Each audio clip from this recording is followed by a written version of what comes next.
Hello everyone and welcome to today's video. Today I'm going to be talking about all 5 Overwatch League teams who has gotten a wooden spoon. Now this video was inspired from another YouTuber called Greatest Gamer of All Time. He covers NRL and he did a very similar video of the most teams who has gotten the wooden spoon in the NRL. This one I'll be talking about all the 5 teams from 2018 to 2022 who has gotten a wooden spoon or has got last place in each season of the Overwatch League. So let's get started. And obviously, we'll first start with 2018. I think we already know which team I'm going to be talking about. It is obviously the Shanghai Dragons.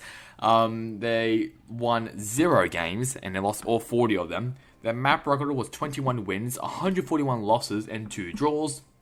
They also had a map differential of -120. Their worst stage was stage 2, while their best stage was stage 3. Now, for stage 2, which was obviously their worst one, they obviously once again went 0-10. They won 2 maps. They draw once, and they lost 37 of them. And then their best one, which was stage 3, 0-10. They won 9 maps this time, which is actually not that bad. They drew 0 times and 32 lost maps. I mean, the maps, it's not too bad. I mean, the map differential in stage 3 was -23, and while stage 2 was -35, which is pretty bad. Both of them, the Dallas Fuel came 11th place. Obviously, the Fuel were pretty shocking in 2018. As for their players, though, obviously we had quite an array of players. For the DPSs, we have Otto, Damon, and Dia. For the tanks, we have tanks get Guri, MG, and Zushu, and then Fearless and Roshan, and the supports of Altering 5, King Freethal, and Sky. Their coaches included Kong and Creed. As a whole, this team was just depressing throughout the whole 2018. I was hoping that the Shanghai Dragons would win, but the 11 teams said no. There was a couple close games, especially against the Florida Mayhem, which were 19th. But at least they actually made it pretty competitive in some games. They won 7 times, compared to the Dragons 0. So it's just, I was just hoping that the Dragons would finally win. Luckily, they did the next season, but it was still pretty bad. As for where everyone else is, now this is going to be a bit of a long one, but most of them, I'm guessing, have retired or they've gone to a contenders team. Most likely they have retired, but let's just have a look then. First off with Otto, he is currently a free agent. Damon, also a free agent, used to be a coach for the Shanghai Dragons. Dia, free agent. Gaguri, currently inactive. MG, retired. Zushu has retired. Fearless, he's currently with the Houston Outlaws. I'm pretty sure he's the only last Shanghai Dragons player currently in the league right now. Roshan, he is inactive. Altering, inactive. SIO, or formerly known as 5 King. He's actually in a team called Soulless Victorium. B612, formerly named Freefill, he has retired. Sky, he is currently a free agent. Coach Kong, he is with the Shanghai Dragons, while Creed, he is with the Hangzhou Spark. So, yeah, the Dragons as a whole in 2018, not good at all. But hopefully, 2019 will be a lot better for them than it was. So, speaking of that, let's now talk about 2019. 2019 is now upon us, and obviously 2019 was when there was a couple new teams like the Powers Eternal, Guangzhou Charge, Watch Justice, Lantern Rain, Vancouver Titans, and also another team grabbing their first wooden spoon, which was the Florida Mayhem. They won 6 games, and they lost 22 of them. Their map record was 36 to 75 to 5, and their map differential was -39. Their worst stage was stage 2, while their best stage was actually stage 4, pretty surprisingly. Stage 2 was the only stage where they didn't win a single match, along with the Houston Outlaws. Both teams basically went 0-7, but Mayhem came 19th, which is not too bad, but still pretty bad, since they didn't win a single game. Obviously, in stage 2, they went 0-7, 6-1 to 21, and a minus 15 map differential. As for Stage 4, they actually got the most wins in their throughout the whole stage. They got 4 wins, 3 losses, and then 17 to 2 to 10 map record, and a plus 7 map differential, which basically put them to 6th place. Stage 4 didn't really matter though, because let's just say that Stage 4, there was no playoffs. Stage 3 was the final stage to actually have playoffs, so Stage 4 didn't really matter. It really didn't, other than just some, just getting wins and stuff for the playoffs. I'm pretty sure, but they were already knocked out, I'm pretty sure, during like Stage 3, so it really did not matter to them. But they looked a lot better in Stage 4. That's probably also because they looked horrendous on GOATs. And it was also the first time that we got to see double damage, 2 damage, 2 tanks, and 2 supports. Obviously, Rollock. That was the first time, obviously, because of GOATs was a thing. As for the players as a whole on that year, obviously DPSs include Sire Player, BQB, and DPI. Their tanks included Zephyr, Gargoyle, Fate, Swan, and Carrion, and the supports of Hagupin, Byram, Chris, and Rain. Their coaches includes Unread, Insight, and KH1. Many of them that just probably retired by now. But I mean, at least the Mayhem was at least pretty competitive. Obviously compared to the Shanghai Dragons, who came 11th to 20 in 2019 in season 2. 19th place was the Boston Uprising, 8 to 20. Bit better, obviously, compared to the Mayhem, but still not that great. And plus, we do get to talk about the Boston Uprising during this video. But Mayhem, obviously, they were the worst team in Stage 1. In Season 1. And Season 2, they're the worst team as well there. So, not really a bit of a surprise there. As for the players, and where are they now? A pretty easy one is Sire Player. He's obviously gone to Valiant, and I'm pretty sure he's now with T1, so he is classified as retired. BQB, also retired. DPI, he is currently active. Zephyr, was the latest Grim God, he is inactive. Gargoyle, he is with the Houston Outlaws. Fate, he is with Panthera. Swan, he has retired. Carrion, he's still active, he's still a free agent. Hagupin, he's a free agent. Byram, he's inactive. Chris, he has retired. Rain, he is with Panthera. And as for the coaches as well, Unread, he is retired. Insight, he's still a free agent. And KH1, he is still a free agent. So many free agents on the market as of right now for the Florida Mayhem roster. So let's now move over to the very weird 2020 year. Obviously 2020, this was supposed to be the year where we actually got to have a bunch of homestand events. Luckily sadly that did not happen because of some virus. But it doesn't really stop of the team who got the wooden spin, which was the Boston Uprising from the West region. Their win-to-loss was 2 wins and 19 losses. Then a map record was of 14 to 61 to 4, and a map differential was minus 47. There were some months because there was no stages. It was basically months which were not February and May, but the best months was February and May. Why, you might be wondering, is because they got their only sole wins on February and May. February was obviously from the toilet bowl effect of the Boston Uprising when the Washington Justice hosted that homestand event, and the other one was against the LA Gladiators, surprisingly, week 15, where they won a very, very close game, 3-2. Just like the Houston Outlaws, which I'm pretty sure went to like 8 maps. That's how crazy and chaotic this match was, and that's why it is always remembered as the toilet bowl of 2020, because it legit was the toilet bowl. But I mean, May, that wasn't too bad as well. I mean, they also won against the Gladiators, like I mentioned before, but it really did not matter.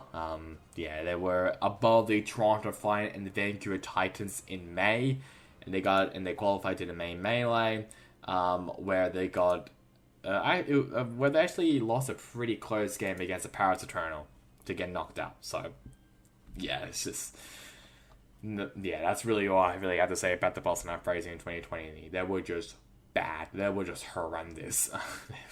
I don't know what else to say other than they were just bad. And just like I said as well, for the other months, March, April, June, July, August, they did not win a single match.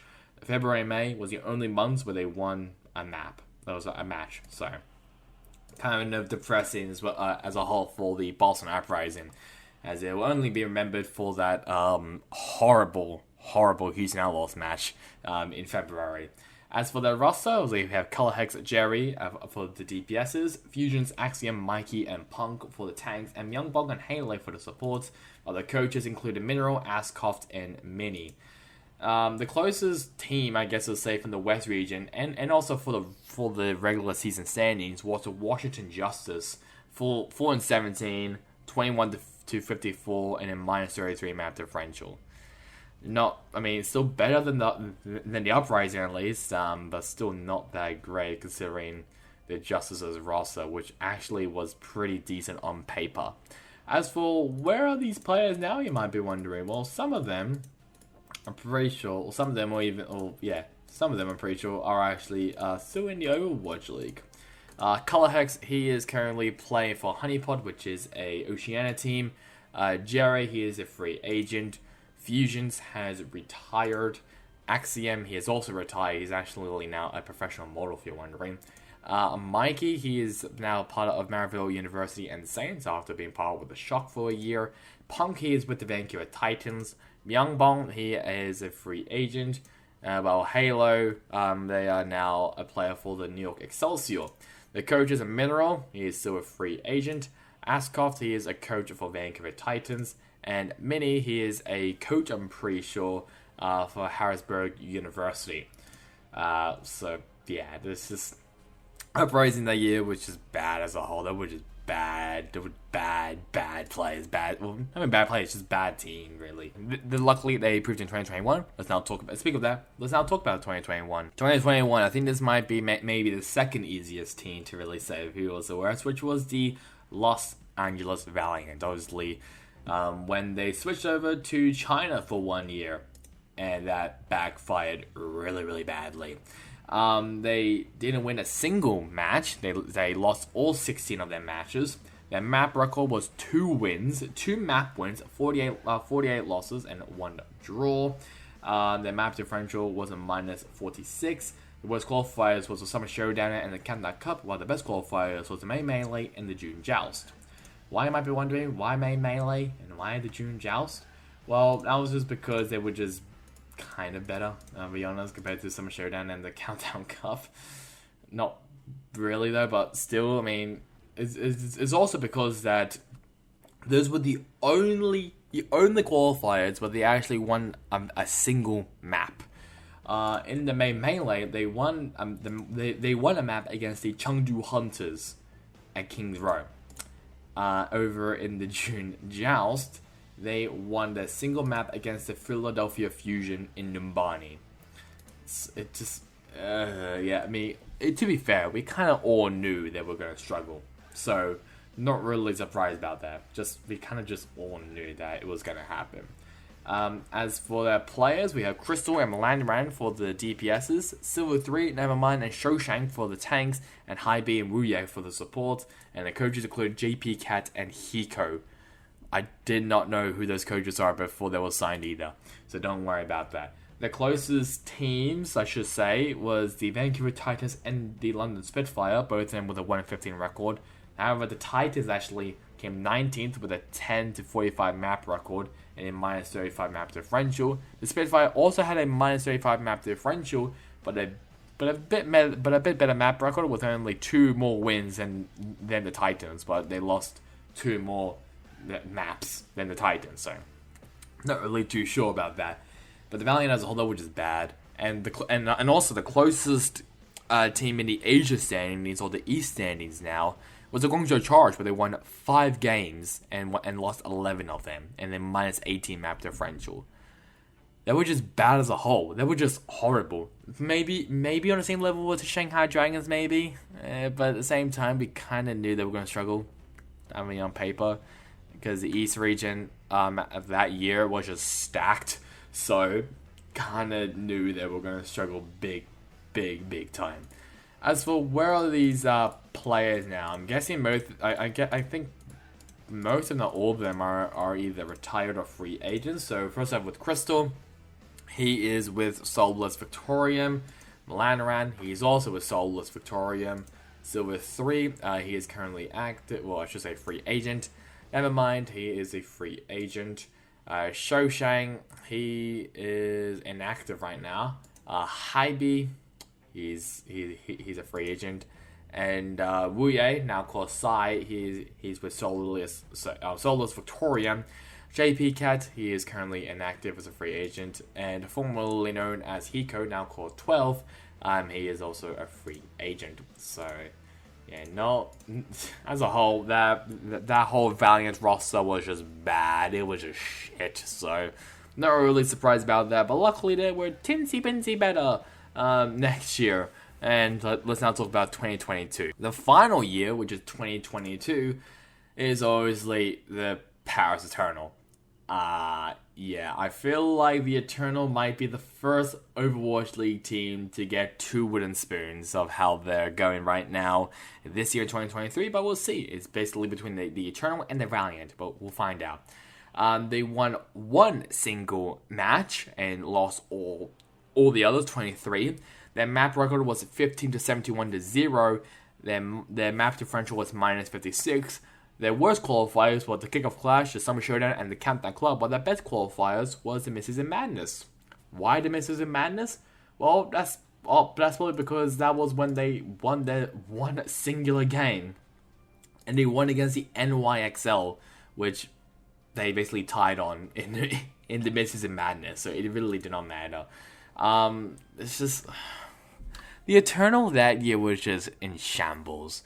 Like, I remember, 2021 Eternal, they were surprising everyone, with their the roster, which we all thought they were just gonna struggle and just not do well, but here they are. They're actually, they actually did well. They qualified into, the play-ins before the playoffs, but in 2022, they were just the worst team in the league, in the Overwatch League's 5th season, and obviously with Overwatch 2 as well, they just look poor.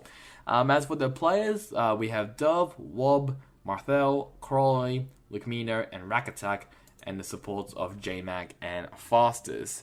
It just was not pretty, and especially as well from all the Eternal stuff, really, like all drama, like Ben Best was talked about on Twitter, I'm pretty sure this year. It's not a good look at all. As for, I'm pretty sure it's the closest competition, which is not really, it really wasn't really a competition, was the New York Excelsior, where they went 4-20 as their match record. Their map record was 28 to 66, with a minus 38 map differential. The Paris Eternal had a minus 56 map differential. So that's a pretty big jump from minus 38 to minus 56, obviously. Even though I'm not good at maths, I know that is a massive jump from minus 38 to minus 56. So that's how poor and horrendous the Paris Eternal was that year. As for where all the players are now, I mean, I don't really know why I'm really gonna be doing this for the Eternal, because most of them are actually with the Eternal right now called the Vegas Eternal. That includes Dove, who's with the Vegas Eternal. Wob, he is with Timeless now. Marthel, Vegas Eternal. Crawley, he's now with the LA Valiant. Lucmino, Vegas Eternal, and Rakatak, Vegas Eternal. The coach though, JMac, he's actually now a free agent. And fastest, he has now joined Northwood University. So, yeah, the Vegas Eternal, they're looking to maybe grab the wooden spoon for the 2nd year in a row, and the first Overwatch League team to have 2 wooden spoons. But we'll find out at the very end during the playoffs. So that's really about it for me. Hope you guys enjoyed this type of video. I thought this was going to be a bit different, with Overwatch kind of dying down, and the playoffs now coming up soon. I thought this would be a good video to make. So that's really about it for me. Hope you guys enjoyed it. Catch you guys next time in the next one. Goodbye.